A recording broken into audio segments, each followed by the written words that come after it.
Assalamualaikum warahmatullahi wabarakatuh. Alhamdulillah wassalatu wassalamu ala Rasulillah wa ala alihi washabbihi wa mawala, la haula wala quwata illa billah, amma ba'du. Bil ikhtisar, mari kita awali langsung dengan doa bersama-sama. Semoga kita semua diberikan Allah ilmu yang manfaat dan barokah. Bismillahirrahmanirrahim.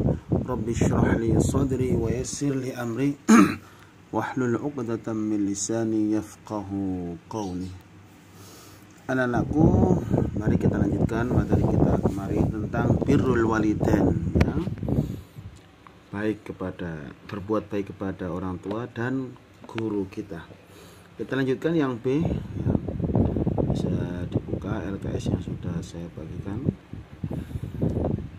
Menunjukkan contoh perilaku yang mencerminkan hormat kepada orang tua. Birrul walidain, ya, kemarin sudah kita bahas, ya. Birrul walidain itu adalah berbuat baik kepada kedua orang tua. Tidak hanya sekedar berbuat baik, ya, akan tetapi birrul walidain ini memiliki arti bakti. Imam Nawawi menjelaskan birrul walidain yaitu berbuat baik terhadap kedua orang tua, bersikap baik kepada keduanya, melakukan berbagai hal yang dapat membuat mereka berbahagia gembira, serta berbuat baik kepada teman-teman orang tua kita. Itu menurut Imam Nawawi. Kedudukan birrul walidain ini mempunyai kedudukan yang sangat istimewa dalam ajaran agama kita, Islam. Allah dan Rasulnya menempatkan orang tua pada posisi yang amat sangat istimewa karena beliau berdua adalah seseorang yang sangat berjasa dalam kehidupan kita. Secara khusus Allah juga mengingatkan betapa besar jasa dan perjuangan seorang ibu dalam mengandung, ya, kemudian menyusui, merawat dan mendidik anak-anaknya. Kemudian bapak, ya, juga meskipun bapak tidak ikut mengandung tetapi berperan besar juga dalam mencari nafkah untuk anak-anakku, kalian semua, juga membimbing, juga melindungi, membesarkan dan mendidik anaknya sehingga mampu berdiri bahkan sampai waktu yang tidak terbatas. Adapun bentuk-bentuk birrul walidain, ya, yang mestinya harus kita jalani adalah yang pertama, taat dan patuh terhadap orang tua kita selama perintahnya itu adalah perintah yang tidak berbau maksiat, ya. Jika itu terjadi mungkin nanti di antara kita, tapi naudzubillah, ya, maka harus ditolak dengan cara yang halus, ya, dan tetap menjalin hubungan antara anak dan orang tua dengan baik, tidak boleh memusuhi orang tua. Kemudian yang kedua adalah senantiasa berbuat baik kepada orang tua, senantiasa hormat, sopan santun, ya, baik tingkah dan tutur kata kita semua. Kemudian yang ketiga adalah mengikuti keinginan dan saran daripada orang tua selama keinginan dan saran-saran itu sesuai dengan ajaran Islam. Yang keempat, membantu ibu dan bapak secara fisik dan material, ya, kalau kita mampu. Yang kelima adalah mendoakan kedua orang tua, senantiasa kita doakan orang tua, itu termasuk birrul walidain. Yang keenam adalah menjaga kehormatan dan nama baik orang tua kita. Jadi tindak tanduk panjenengan semuanya harus benar-benar dijaga. Jangan sampai apa yang kita lakukan ini mencoreng nama baik orang tua. Yang ketujuh adalah menjaga dan merawat mereka ketika sakit di hari tua. Jadi diramut orang tuanya yang baik. Yang kedelapan, jika hendak bepergian maka jangan lupa kita minta izin terlebih dahulu kepada orang tua. Itu termasuk birrul walidain. Jadi jangan langsung menghilang gitu aja. Jadi harus ada izin dulu. Yang kesembilan adalah selalu menyambung silaturahim dengan orang tua meskipun kita sudah berumah tangga kelak. Bentuk birrul walidain setelah orang tua itu tiada, ya, itu juga tetap kita harus birrul walidain. Yang pertama adalah mengurus jenazahnya dengan sebaik-baiknya, ya. Yang kedua, melunasi semua hutang-hutangnya. Jadi kalau punya orang tua yang sudah meninggal, kok tahu orang tuanya itu meninggalkan hutang kepada seseorang, maka kewajiban kita sebagai anak adalah untuk membayar hutang-hutang orang tua kita. Yang ketiga adalah melaksanakan wasiat-wasiat yang telah diwasiatkan kepada orang tua yang meninggal. Yang keempat, meneruskan silaturahim dan silaturahim yang dibina orang tua kita sewaktu hidup. Jadi kepada siapapun yang dibaiki oleh orang tua, kita harus kita baiki. Kemudian memuliakan sahabat-sahabat orang tua, dan yang terakhir adalah senantiasa mendoakan orang tua kita yang sudah sudah intikal ila rahmatillah. Bagaimana Pak cara doanya? Insyaallah kalian sudah hafal semua ya. Jangan lupa setiap saat atau minimal paling tidak setelah sholat bacalah Allahumma gfirli wali walidayya warhamhuma kama rabbayani shaghira. Adapun hikmah yang bisa diambil dari birrul walidain antara lain adalah yang pertama, berbakti kepada kedua orang tua itu merupakan amal yang paling utama. Yang kedua, apabila orang tua kita ridho atas apa yang kita perbuat, maka Allah pun juga ridho apa yang kita lakukan. Yang ketiga, berbakti kepada kedua orang tua dapat menghilangkan kesulitan yang sedang dialami, ya, yaitu dengan cara bertawakal dengan amal soleh tersebut. Jadi insya Allah jenengan kalau berbuat baik kepada orang tua, semua urusan-urusan sampean akan dimudahkan oleh Allah Subhanahu wa taala. Pasti itu barokahnya anak yang baik kepada orang tua. Sebaliknya kalau ada anak yang berani macam-macam ya kepada orang tua, berbuat tidak baik, yang menyusahkan orang tua, maka ya hidupnya itu biasanya sulit ya, seret. Na'udzubillah min dzalik.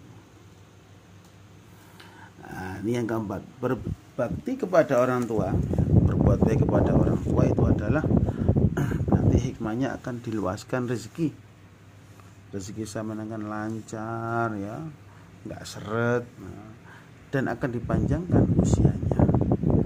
Yang terakhir, hikmah daripada kalau kita mau berbuat baik kepada orang tua, yaitu berbakti kepada orang tua dapat menjadikan kita dimasukkan ke surga.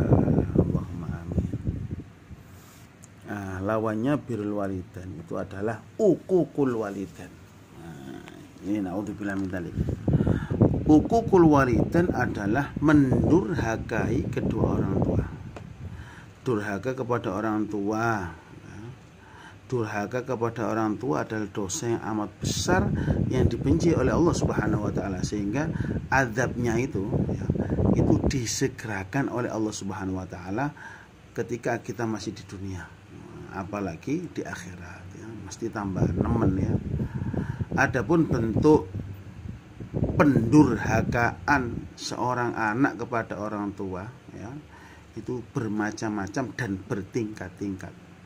Mulai dari durhaka, menyakiti hati orang tua ya, ngomelin orang tua, kemudian mengatakan itu maksudnya adalah berkata kasar ya, menghardik ya, dan tidak menghiraukan panggilan orang tua, diceluk malah gak moro, terus tidak pamit kalau keluar rumah, tidak patuh perintah-perintah orang tua dan lain-lainnya.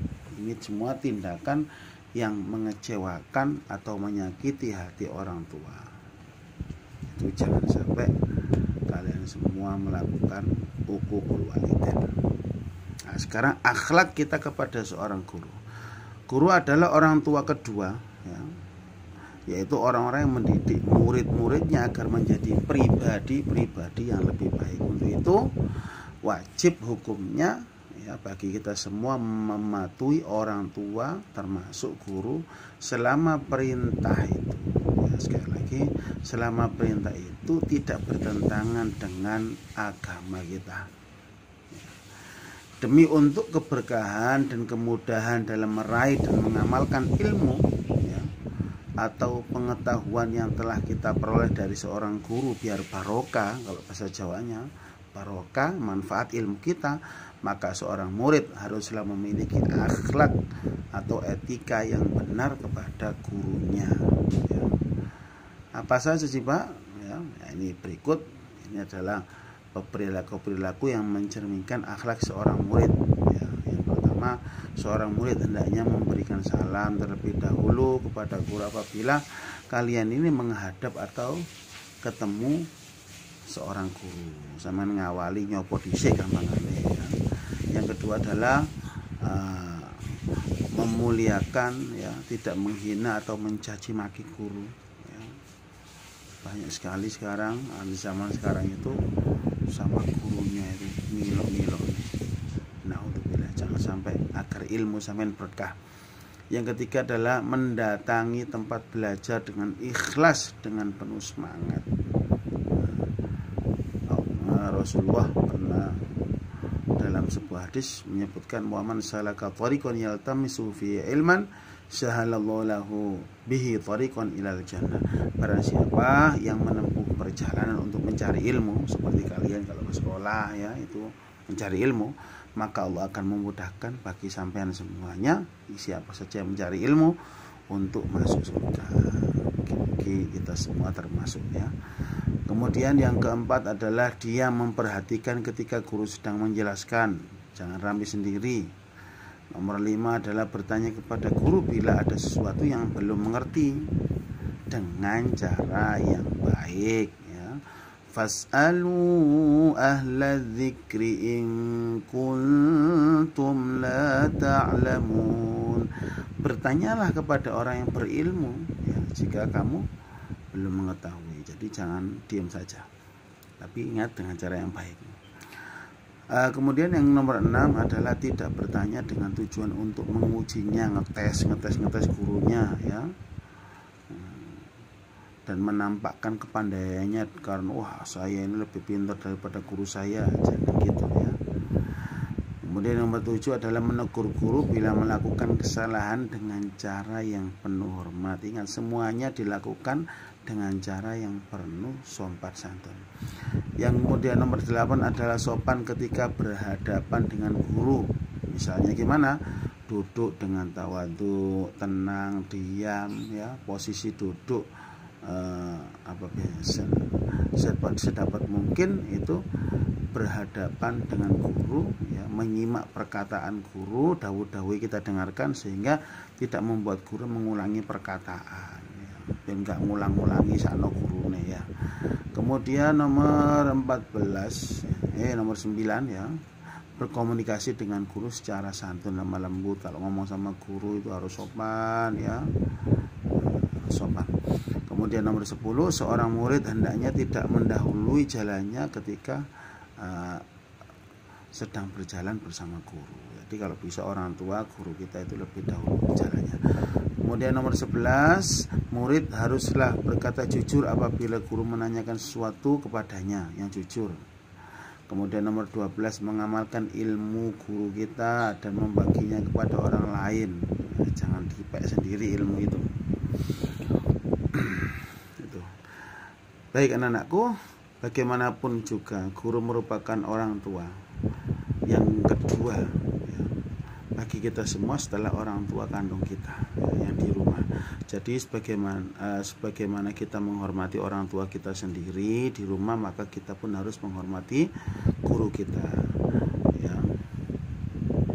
Berdasarkan pemaparan yang kita baca tadi, itu betapa pentingnya seorang sikap hormat dan patuh kepada guru.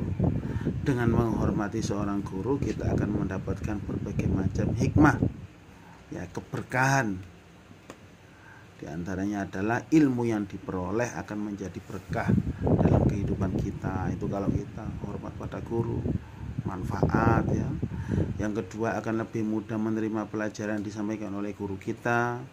Yang ketiga, ilmu yang diperoleh dari guru akan menjadi manfaat bagi kita dan orang lain.